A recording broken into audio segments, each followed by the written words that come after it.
Alright, now this story takes place in the late 90s. I just arrived in New York. I lived up in Harlem. I had a roommate, this English roommate named Jay. Now Jay was involved in this relationship with this girl. I can't remember the girl's name, but she worked at a restaurant in Union Square. Okay, so this particular night we're at this club called Two Eyes, which was like kind of the hot club of that time, right, in the meatpacking district in Manhattan, prior to the meatpacking becoming trendy and hip. But anyway, we go into Two Eyes and I see Guru from Gangstar. Now I'm like, man, it's Guru from Gangstar. I'm such a fan, right? So I kind of tap Jay and go, there's Guru. And Jay has this scowl on his face, like he's just looks just upset. I'm like, what is it? He goes, well, Guru's been seeing the girl that I've been seeing. This is the same girl that I'd mentioned, right? I'm like, alright, cool. It's alright. We out here, you know what I'm saying? Girls in here, whatever, so on and so forth. But Jay's got this scowl on his face, right? And he's upset. But not super upset, but he's in a bit of a mood. So we end up getting on the dance floor. We're dancing, doing our thing. I think that there's an Usher tune playing, You Make Me Wanna. That was a big tune at the time. The Benjamin, so on and so forth. We're on the dance floor doing our thing. And there's this guy, like, the guy's around 6'6", I kid you not. And he looked just like Oprah Winfrey's husband or ex-husband, boyfriend, whatever, Stedman. Remember him? He looked just like Stedman. So imagine a 6'6" Stedman on the dance floor, just standing there, and he's just not moving. And Jay's trying to dance, and he keeps bumping into him. And Jay's getting more and more wound up, getting more and more upset because he's already like in a bit of a mood, and he keeps trying to dance and bumping into this dude who's just standing there. The guy's like a statue. He's just standing there. And Jay turns to him and said something in the guy's ear, and I can tell that Jay says something kind of aggressive to him. And the guy just looked at him and looked away. And Jay's looking at me like he's just getting upset, like I'm about to get into it with this guy, and I'm like, leave it. So as I kind of pull Jay away gently, I look to my right and there's a VIP section, and I see Mike Tyson. And Mike Tyson, he's in shorts and a t-shirt, and he's with a bunch of girls, and they're just drinking like champagne and whatever. They're just doing VIP superstar stuff. They're having a ball. And he's there and he's dancing with this girl, whatever.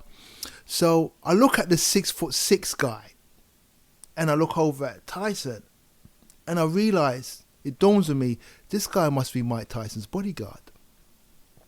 So I'm like, okay, cool. So I'm talking to Jay, and Jay's huffing and puffing, and I'm like, Jay, leave it.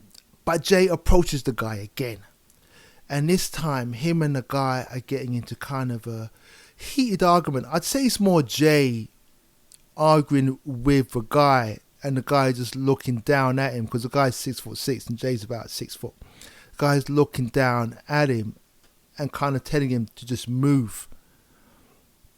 And I'm looking at them going back and forth. I look over at Mike Tyson, and Mike Tyson dancing, but I see Mike Tyson stop dancing, and he's looking towards us. And when he leaves the girl and he goes like where the edge of the VIP is, like there's a rope there, right? And his eyes just focused on us. And I see his eyes glance towards Jay and the guy arguing. And I'm looking at Tyson, but his eyes look on me. And I'm like, oh wow, this is a problem.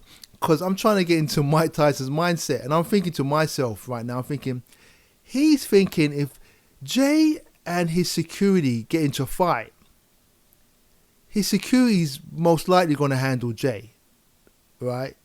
Probably. And he's probably thinking he's going to come over that rope and knock me out, because I'm obviously with Jay and I'm going to try and put him apart.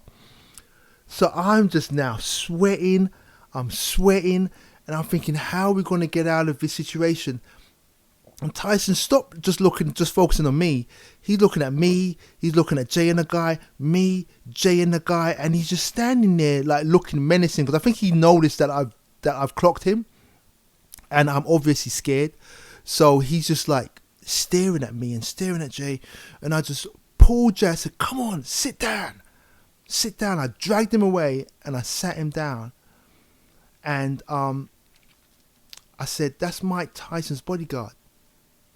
And Jay was like, "I don't care, this, that." It's like, in the believe. I said, "Look over there, that's Mike Tyson." When he looked, he was like, "Oh, that's really Mike Tyson." But he was still upset. Anyway, to cut a long story short, I finally convinced him. The only way I could calm him down was that I told him there's another club going on.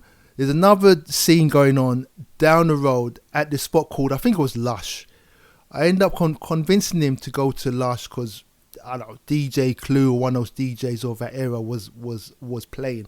And I literally dragged him out of the club. And as I'm dragging Jay, Mike Tyson steps over the rope and he's just watching us leave. And his eyes were just locked on us. And we just exited the club into the cool, cold New York air and headed to Lush and probably had a blast. But yeah, that's the night that Mike Tyson almost knocked me out. All right, peace.